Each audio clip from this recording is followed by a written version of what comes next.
नमस्कार।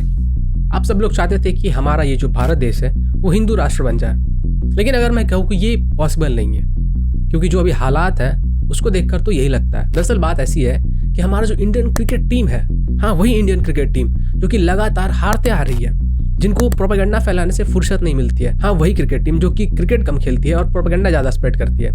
इंटरनेट पे आके वो लोग प्रोपेगेंडा फैलाते हैं कि देखो दिवाली के टाइम पे पटाखे मत फोड़ो, जानवरों को प्रॉब्लम होती है। और वही क्रिकेटर्स मॉल में जाके लेदर के जैकेट, लेदर के बैग, लेदर के शूज खरीदते हैं, और वही क्रिकेटर्स आराम से रेस्टोरेंट में बैठ के नॉनवेज चबाते हैं और इंस्टाग्राम पे, ट्विटर पे फोटोज भी डालते हैं। इसी इंडियन क्रिकेट टीम को ये कहा गया है कि अगर आप लोगों को मीट खाना है, नॉनवेज खाना है, तो आप लोग सिर्फ और सिर्फ हलाल सर्टिफाइड मीट खाओगे। आप लोगों को लग रहा है कि हलाल सर्टिफाइड मीट खाने में प्रॉब्लम क्या है?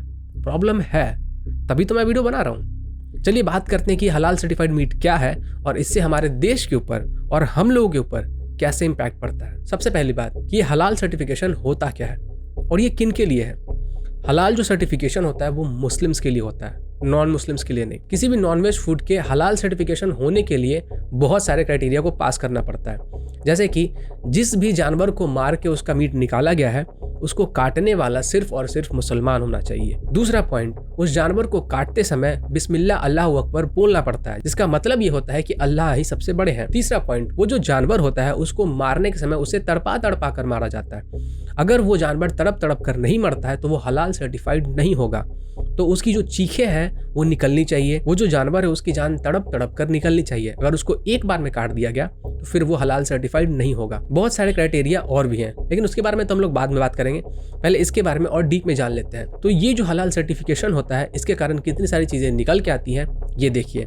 सबसे पहला तो वो जो जानवर को काटा गया उसको सिर्फ और सिर्फ मुस्लिम होना चाहिए काटने वाला। तो इसका मतलब ये है कि कोई भी नॉन मुस्लिम अगर किसी भी जानवर को काटता है, उसको स्लॉटरिंग करता है, तो वो जो फूड होगा वो हलाल नहीं होगा।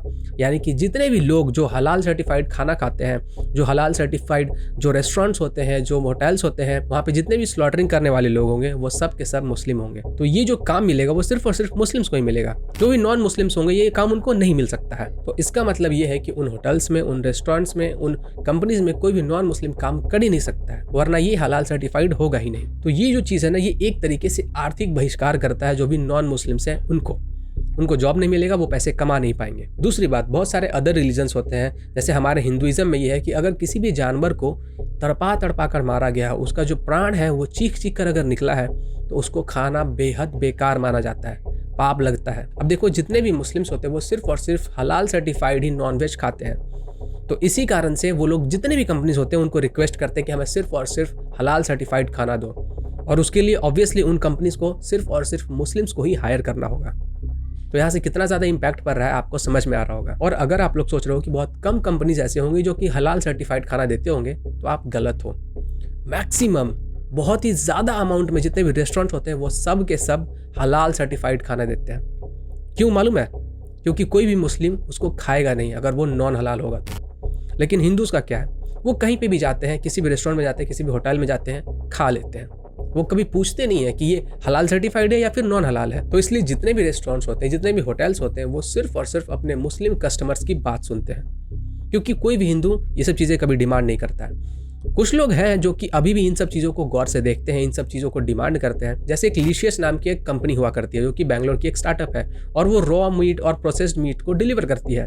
तो उन लोगों ने डिसाइड किया था कि हम लोग सिर्फ और सिर्फ हलाल सर्टिफाइड खाने को प्रोवाइड करेंगे, हलाल सर्टिफाइड जो मीट होता है उसी को डिलीवर करेंगे। तो इसके ऊपर एक हिंदू ने उनको मेल करके पूछा कि आप लोग ऐसा क्यों करते हो? अगर आप लोग ऐसा करोगे तो मैं आपसे खाना नहीं लूँगा, जो भी मीट है मैं आपसे खरीदूंगा ही नहीं। तो उसी को रिप्लाई करते हुए लिशियस कंपनी ने कहा था कि हमारा ये बिजनेस पॉलिसी है, हम लोग सिर्फ और सिर्फ हलाल सर्टिफाइड ही नॉनवेज डिलीवर करते हैं। यहाँ तक कि मैकडोनल्ड्स जो कि इतनी बड़ी कंपनी है, उन लोगों ने भी कहा था कि हम लोग सिर्फ और सिर्फ हलाल प्रोडक्ट्स को यूज करते हैं। अब आप ये सोचो कि जो हिंदूज हैं या जो बाकी के रिलीजन्स हैं जिनमें ये सब चीजें मना की हुई है, यानी जो जानवरों को तड़पाकर मारा जाता है उनका मीट खाना मना किया हुआ है, जबरदस्ती हम लोगों को वो चीजें खानी पड़ती है, और लोग जाते हैं खाते हैं, क्योंकि मैक्सिमम लोगों को ना ये पता ही नहीं है ये हलाल सर्टिफिकेशन होता क्या है। खैर ये तो हो गई रिलीजन की बात। अब थोड़ा कंट्री वाइज भी देख लेते हैं, थोड़ा ह्यूमैनिटी वाइज भी देख लेते हैं क्या आप कभी भी चाहोगे किसी भी पशु का मीट खाओ जिसको कि तड़पा कर मारा गया है? द डेली गार्जियन का मेरे पास एक आर्टिकल है और इस आर्टिकल को ना बहुत अच्छे तरीके से लिखा गया है, कभी समय निकालकर जरूर पढ़िएगा।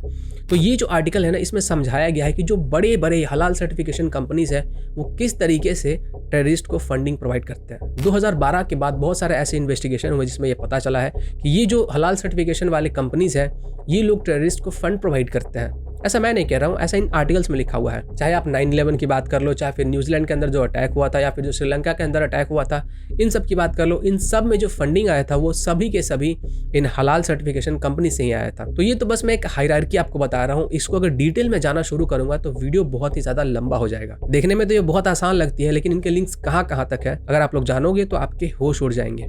ये बहुत ही डीप गया हुआ है और इसके लिंक्स बहुत दूर दूर तक हैं। तो आप जो पैसे रेस्टोरेंट्स में दे रहे हो, होटल्स में दे रहे हो, जहाँ पे आप हलाल सर्टिफाइड खाना खाते हो, वो पैसे कहाँ जा रहे हैं अब आपको समझ में आ रहा होगा।